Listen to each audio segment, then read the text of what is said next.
Okay, while we are getting set, I'll introduce our next speaker, Sanskriti Das.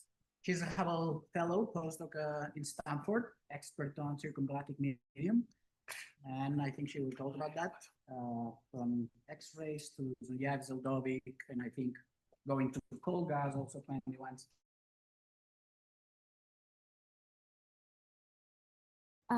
Hello, everyone. As mentioned, I'll be talking about circumgalactic medium and its different tracers. So thanks to the previous talk, I don't need to convince why FRBs are great at probing very low density diffuse plasma. And that saves me some time to talk about things that are not FRBs.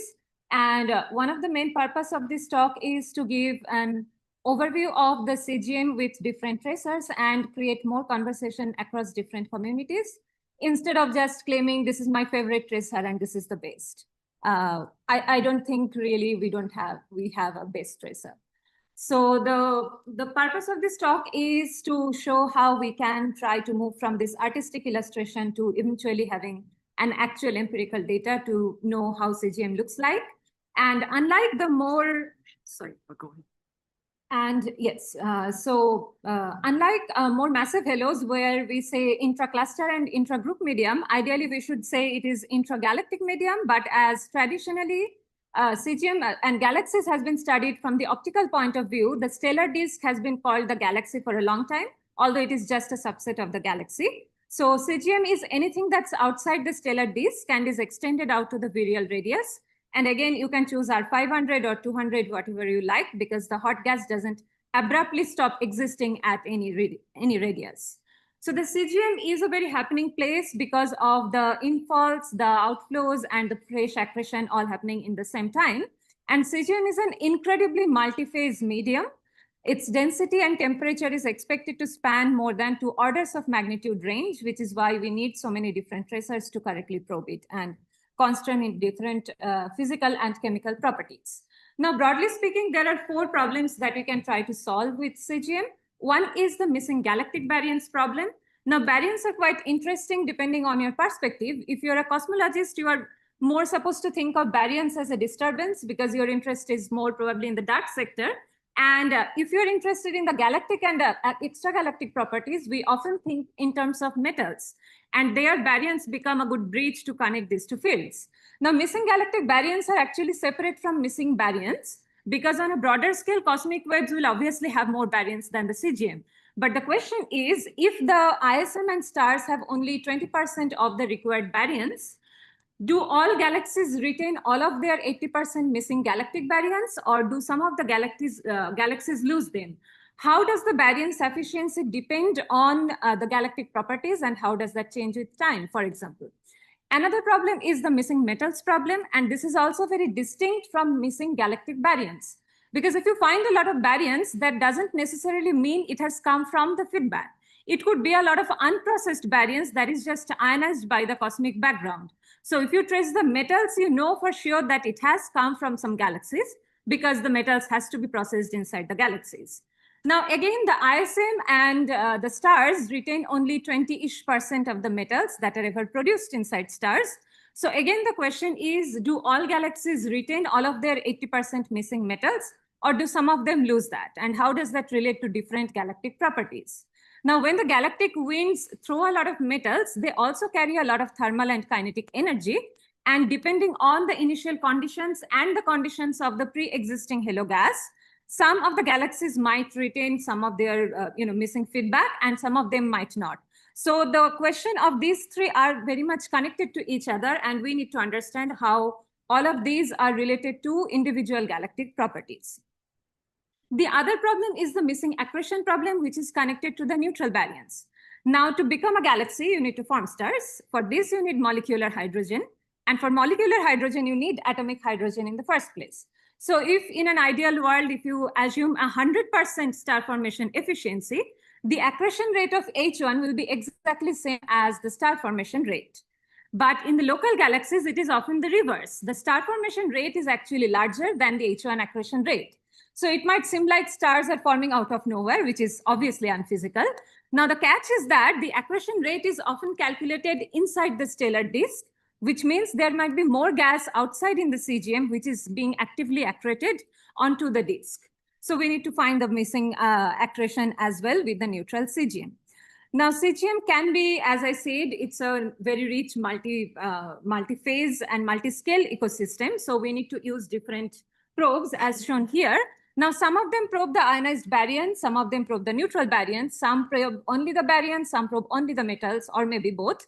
So we need to combine as many methods as possible to get a very holistic understanding of the CGM. So I'll be starting with the neutral baryons. This is the shortest section and also the smallest contribution to the total baryons. But this is the one that actually contributes to the star formation and makes a galaxy a galaxy. So the setup of any absorption and Lyman alpha absorption is follows. You need a bright background like a quasar, and its light will pass through the galactic halo, and the hydrogen and other metals will absorb light at specific transition wavelength. And that's pretty much of it. And because of the sensitivity of Lyman alpha absorption to very low column densities, it has been traditionally used to probe the outermost CGM very efficiently. But when you are closer to the galaxy in the inner CGM, the lines are often saturated, and that gives you only the lower limits and not the actual column density. Also, the other limitation of any absorption measurements is that you need to combine many galaxy and quasar pairs to get this radial profile.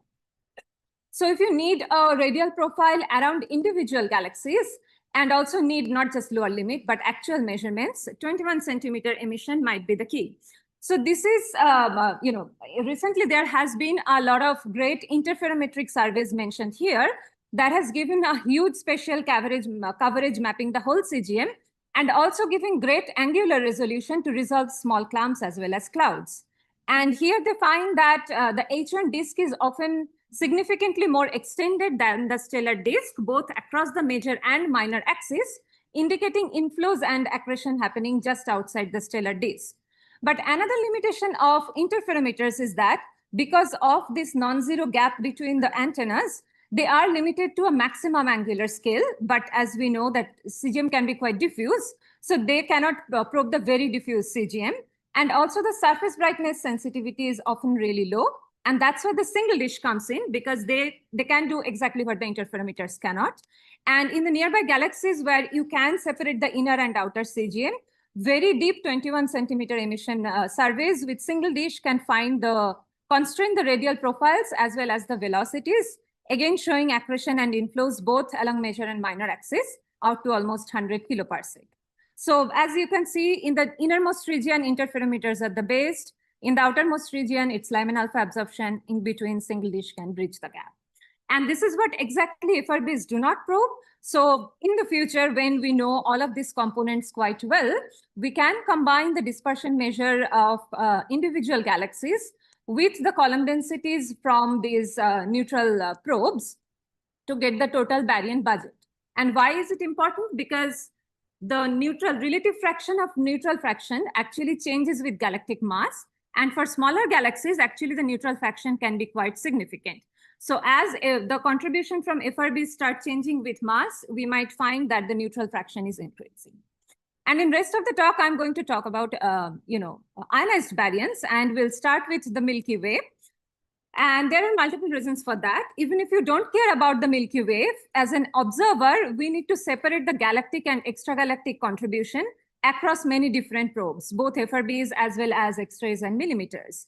And secondly, because of our position in the Milky Way, it is the only galaxy where we can see the galaxy inside out. So because of this unique observing geometry, we can see a lot of things inside the CGM of Milky Way that we cannot see in other galaxies. But other galaxies will also have similar contribution unless Milky Way is very special. So we can project a lot of things from our understanding of the Milky Way for external galaxies. I'll start with X-ray emission because it has been the most traditional method to probe the ionized hot gas. And one of the main advantage of any emission is that it's a direct measurement. If you want to map a galaxy, you target that galaxy and get the map. And also it gives you a very large spatial coverage and not just a pencil beam. But also it has its own limitation. Emissions are always biased to temperature and density ranges where the emissivity is very high and also the density is very high. So out of the whole density temperature parameter space, we always probe a subset of the density and temperature. And that's why we need multiple probes. Now, very brief and quick history of the hot galactic halo. It was first predicted in one of the visionary papers in 1956. And it took almost 4 decades to detect this hot gas and separate from the interstellar medium, which is much brighter and denser. But Rosette gave a very crude estimate of density and temperatures because of its broadband photon counters. And in the next 2-3 decades, the CCDs have enabled the detailed spectroscopy and measured the temperature and emission measure or the density square of the hot galactic halo. Now, the main challenge in detecting the hot galactic halo is not the signal itself, it's the background, which contributes to more than 90% of the photons. And talking about the background itself is going to be a separate talk, so I'm not going to that details. But it is composed of many different components. Some varies across the sky, some varies with time, some both. Some varies across the detector plane. And some of the spectral shapes are not well understood because we don't know the physics well, and so on.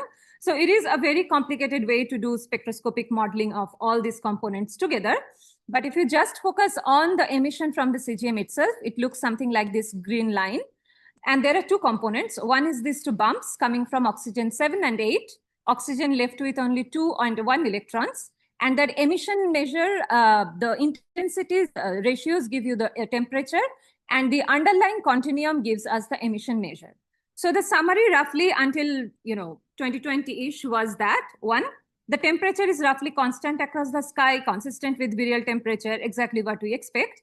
And the emission measure, unlike what we expect, it varies by an order of magnitude across the sky, and it does not have any correlation with the galactic coordinates. So on a 0th level, since it is intuitively comforting, you can think of the hot galactic halo like an ellipsoid or something, but in reality, it's more like a cosmic amoeba. It's very anisotropic.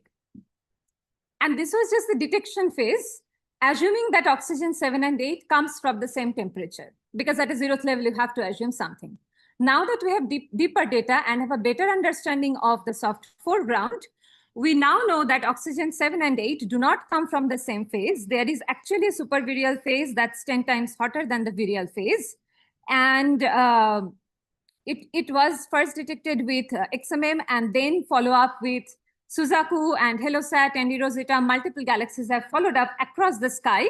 And now the consensus has changed. So the virial gas is there as it was, but there is also a hotter phase, which is consistently an order of magnitude fainter than the virial phase. And that's why it was so harder to detect previously. So if you want to visualize, it will look something like that. And further chemical tagging shows that this gas is dominated by the iron. Now, virial phase is dominated by oxygen, and the supervirial phase is dominated by iron. And as we all know, oxygen and iron comes from different sources of feedback. So what it gives us is a cosmic clock to probe the feedback history of Milky Way located at different locations in the CGM. And this is just in the emission. What if we try to probe the same gas in absorption? Now, X-ray absorption is a very powerful but somewhat underrated probe. Its principles are pretty much like optical and UV, except that now you need the quasars to be extra bright. And unlike X-ray emission, it does not have density or emissivity bias. So it allows you to probe the whole density temperature space, unlike emission. But again, just like FRBs, you have pencil beams, so you have limited spatial coverage. Now, again, in the first 2 decades of gratings with Chandra and XMM, people could probe the oxygen 7 and 8, the same things you saw in emission, but now in absorption. And here we could get the column densities, and from column density ratios, we could also get the absorption temperature. So the summary was pretty simple. You get the temperature from emission and absorption. They are also same. Great. And also the column density varies by an order of magnitude, same as emission measure, but a direction with high emission measure doesn't correlate with a direction with high column density. So you can think of a spherical halo for, at a 0th level, but again, it's like a cosmic amoeba again in absorption. And if you want to combine emission and absorption, it looks something like this. The advantage of combining emission and absorption is that you don't need to assume a density profile. Emission is density square, absorption is density. So if you combine them, you can empirically break the degeneracy between density and path length. And that shows that the path length is actually larger than 200 kiloparsec. So the hot halo is truly extended. And also for a reasonable assumption of the metallicity, it gives a pretty large mass sufficient to account for the missing galactic baryons. But this was again assuming all oxygen 7 and 8 comes from the same phase. Now again, if we have deeper data, and if we try to probe other metals in addition to oxygen, what do we see? Again, initially people probed only the smaller wavelength range shown here with the green window. And if you just expand your wavelength range, you start seeing a lot of metals at an unexpected strength, and that gives rise to additional temperature.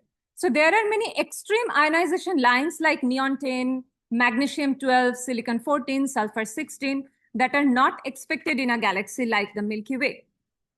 And unlike the emission phase, which was fainter, here the column density of the supervirial phase is actually larger, which is quite interesting. And just to make things worse, here people didn't really detect any iron lines. So the gas is truly alpha enhanced. And if you remember from just 2 slides back, the gas, supervirial gas in emission is enriched by iron. The gas in supervirial in absorption lacks iron. Now, iron cannot be present and absent in the same time, in the same phase, which means despite being the same temperature, the supervirial gas in emission and absorption are actually probing 2 different phases. And just for the sake of completeness, I should also mention the lower temperature phases. At a 0th level, you can ignore this because it contributes less than 15% to the total baryons and the dispersion measure. But again, depending on the precision you want to reach, you should include this. But just remember that the column densities are again very anisotropic. There is no correlation with galactic coordinates. So if we try to combine all of these phases together, what we should kind of visualize as Milky Way CGM is like this. There is no smooth distribution as a spherical halo or an ellipse. So how do we connect these to the FRBs? Well, first of all, you need to separate the contribution of Milky Way both in ISM and the CGM.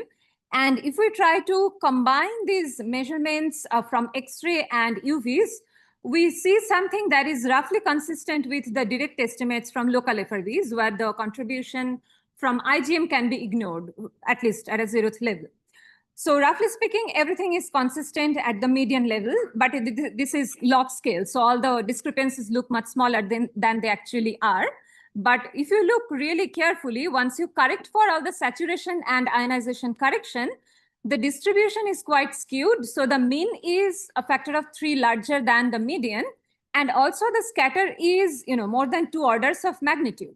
So if you assume a spherical halo, you might actually over or underestimate the contribution from Milky Way, and that might create an additional scatter in the extragalactic dispersion measure. So this is something we should be more careful about. And also just to clarify, in the left plot, there is no inclusion of the dispersion measure of the supervirial emitting and absorbing phases. So the sheer existence of these phases naturally increases the total dispersion measure, which, we should talk about that in the future. Now, quickly moving on to the external galaxies. Here, most of the things are what we can do in the future because we don't have much observational evidence. So again, in X-ray emission, since detecting the X-ray emission even from Milky Way CGM was challenging, it is even more challenging for external galaxies. There is literally one external galaxy where the CGM, hot extended CGM has been detected from 30 to 200 kiloparsec. And just to clarify how difficult it is, if you can follow the cursor, these gray circles are the total data. This dashed curve is the total background, and this tiny excess in the data compared to the total extra background is the evidence of the detection from an external galaxy. So this is just one galaxy. One is small, but still much better than 0. And this is qualitatively consistent with the stacking measurement of, I think, 50,000-ish galaxies from Rosetta, which is shown here in 3 different mass bins. And for a reasonable assumption of a metallicity, in both cases, the mass of the hot CGM is large enough to account for the missing galactic baryons. And just to clarify, all of these galaxies do not host an active nucleus. So if the galaxy has an AGN, it is naturally going to be much biased toward stronger galactic feedback. And same as emission, we also have X-ray absorption. And here, so far, there are just 2 evidence of the detection of hot CGM. to our two extra bright quasars, and the redshift is confirmed by both oxygen 7 and oxygen 6, which is oxygen with 3 electrons in UV. And in both cases, these are at exactly the same redshift. And in both cases, there are basically two takeaways. One is that the column density is really large. So the implied mass is also quite large, which can account for the missing galactic baryons, at least for these two galaxies. And also in both cases, the impact parameter is large. It's more than 100 kiloparsec, which means oxygen 7, which is a highly ionized oxygen, which has most likely come from the galaxy. It has managed to reach a distance of 100 kiloparsec, unambiguously telling us that the galactic wind can be strong enough to throw the metals at a distance of 100 kiloparsec or more. And here, as I have been talking about X-rays, you can already see that everything is connected to metals and metallicity weighted. So if we want to combine FRBs and X-ray measurements, we can actually constrain the absolute metallicities, both with X-ray emission and X-ray absorption, although the bias in metallicities are slightly different. Now, lastly, about the SZ effect, which can be a true competitor to the FRBs because both trace the total ionized baryons. I'm going to talk primarily about thermal SZ effect because currently we cannot constrain the kinetic SZ at the CGM level. It's mostly the massive groups and cluster levels, but in future we'll be able to constrain that. So a very brief and quick introduction. The emission from CMB, that's like this dashed line, a pure black body. As the photons from the CMB pass through any ionized plasma, it is inverse Compton squared. So the observed spectrum is like this dashed curve. It is distorted. And this difference between intensities, if you plot that as a function of frequency, you get this blue curve, which is the measure of thermal pressure or thermal energy of the intervening plasma. And the secondary effect is kinetic SZ, but as I said, it's an order of magnitude weaker. And it might be very hard to see here. That just emphasizes why it's so weak. And one of the main advantages of SZ is that it's redshift independent. None of the limitations of X-ray emission or absorption are present in SZ, but one main limitation is that individual galaxies are not detectable now or even in the next 2 decades. So we have to combine a lot of galaxy catalogs with a Compton Y map from millimeter to get the average estimate. Now, if you have a bunch of galaxy catalog and Compton Y map, you can just randomly stack a lot of things and get some signal. But the interpretation of stacking is very challenging and non-trivial if the galaxy properties are very inhomogeneous. So we have to be very careful about target selections. And all of the papers mentioned here are producing very different results because of different galaxy selection. So once you have your proper galaxy selection and cleaned Y map, you get a thermal pressure profile shown here. And the fact that these black points are in excess with this green patch showing the TSZ background shows an unambiguous detection of the TSZ effect in the CGM, independent of how you model the one halo term or the signal.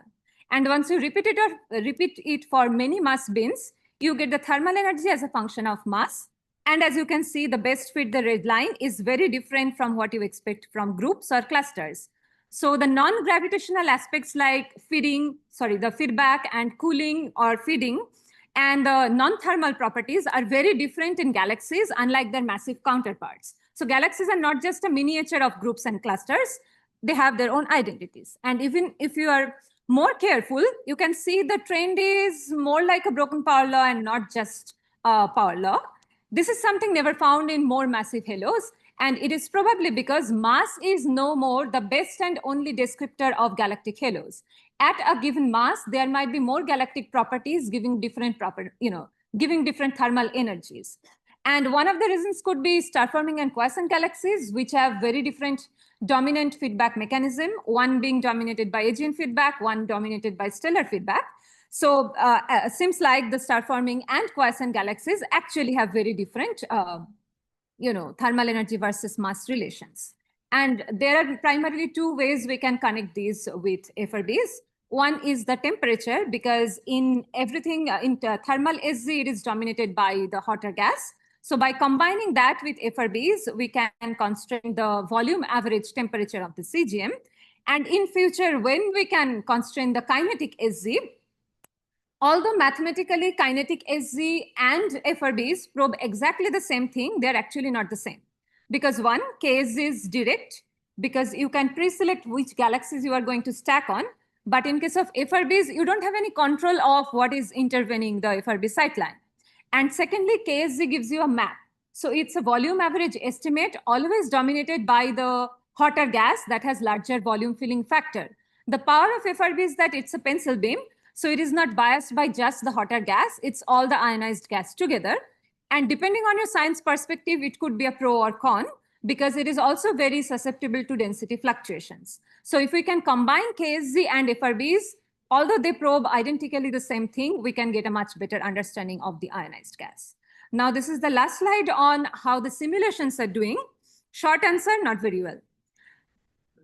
Left, you can see, it is very comforting to see that the stacking and individual measurements are consistent with each other, but there is 2 orders of magnitude scattered in the prediction of X-ray luminosity among these 3 simulations. If you start adding more simulations and idealized simulations, it will just look worse, so I didn't include them. And similarly, in millimeter, all the simulations are predicting larger thermal energy than the data. What is more interesting is the case of SIMBA. It underpredicts the X-ray emission, but overpredicts the thermal energy. And that tells us that we should compare simulations with multiple tracers to see where they're going wrong. And that also means if you're trying to calibrate your observations with a particular simulation, that can be quite dangerous. And overall, the talk has been based on with an optimistic expectation that FRBs can actually probe the CGM. And the short answer is yes, the FRB sightlines intersecting the CGM are systematically showing larger dispersion measure than the sightlines not intersecting. But obviously, we need a lot more FRBs, 3D localized, especially nearby FRBs in the future. So I'll leave you with this slide just saying that FRBs are very sensitive to diffuse plasma, but since they do not have any spectroscopic handle, we need to combine as many probes as possible to get a better constraint on different, different constraint on the different components, and also get a holistic understanding of the multi-phase CGM across phases and across spatial scales. So I will leave you with this and take questions. Thank you for listening.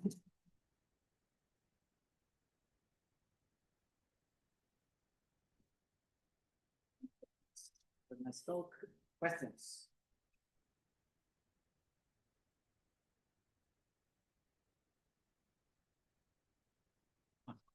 Yeah, hi, it's Paulson Salmons here.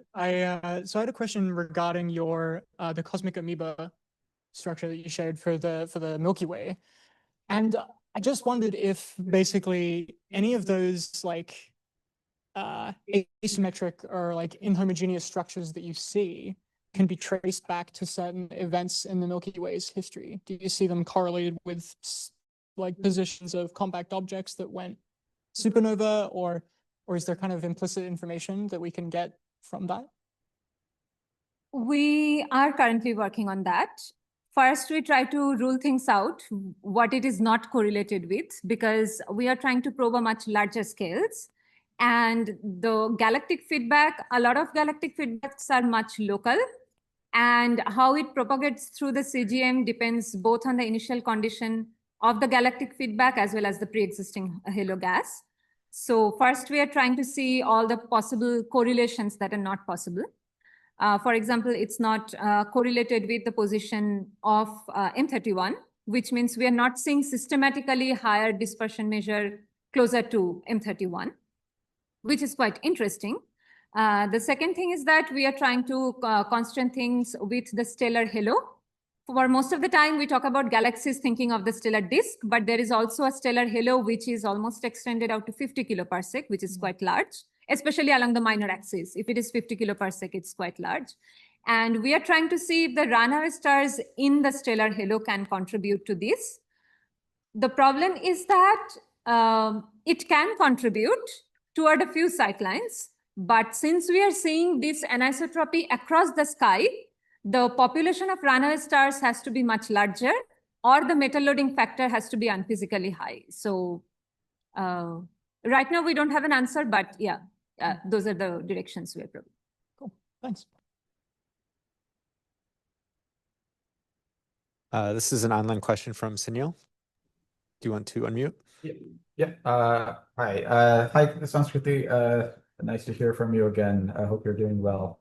And I had a question, and I guess like two related questions. So you mentioned that the emission measure changes by an order of magnitude in the Milky Way, depending on the sightline that you're looking at. But you also mentioned that there is significant error coming from the modeling of the foreground or like other components that could be contributing. I was just wondering whether that order of magnitude change is significant, and if so, how much? And the related question was that um, do you see evidence for this order of magnitude change when you're looking at stacks of the X-ray emission? So do you see, for instance, like a large scatter in the X-ray emission from the CGM of different galaxies? Okay, yeah, thank you, Sunil. So there are two questions. First is related to the Milky Way. Yeah, that's a great question. So the thing is, we tried, I think, 6 different foreground models, and that naturally changes the temperature and emission measure of the CGM of the Milky Way. But those changes are within a factor of a few. It's like maximum difference is a factor of 3, I think. So if you use different foreground models, the emission measure of the Milky Way will obviously change across all directions. But qualitatively, the order of magnitude scatter will still remain, but the exact values will change. Does that answer the first question? Yes, yes, it is. Thank you. Yeah, okay. Yeah, and for the second question, yes, for the SZ, yeah, that's also a great question. The problem is that we do not have any way to know the azimuthal distribution right now for the galaxies we are probing. So in case of external galaxies in SZ, we are stacking over, say, 1 million galaxies. And many of them are at a larger redshift where we don't know the position angle. So what we are just getting... Sorry to interrupt, but I was wondering about the E Rosetta X-ray stacks. Oh, in eRosetta, I think, so there I do not know of any azimuthal analysis. They are just, again, getting the azimuthal average of radial profile. So if you take the scatter across galaxies, that's just a factor of a few. But the order of magnitude scatter in emission measure that we see in the Milky Way, that's an azimuthal scatter. So if you have the azimuthal profile for external galaxies, then only we can see. But right now, we are just getting the azimuthal average. So across galaxies, it doesn't show the scatter. And we do not know yet if that azimuthal scatter is, there in those individual galaxies. We need to know their position angle correctly to rotate all the maps to correct position angle. Because if you don't know the position angle, you are just stacking across many different azimuthal angles. So right now, we cannot do that either in X-ray or millimeter. In future, when the X-ray and millimeter surveys are more sensitive and stacking over a smaller number of galaxies are possible, we can do that for more nearby galaxies, say less than 0.1 or something, where we know the position angle. So we can rotate the map at correct angles and then get the azimuthal profiles. Yeah. Thank you. So does that answer your question?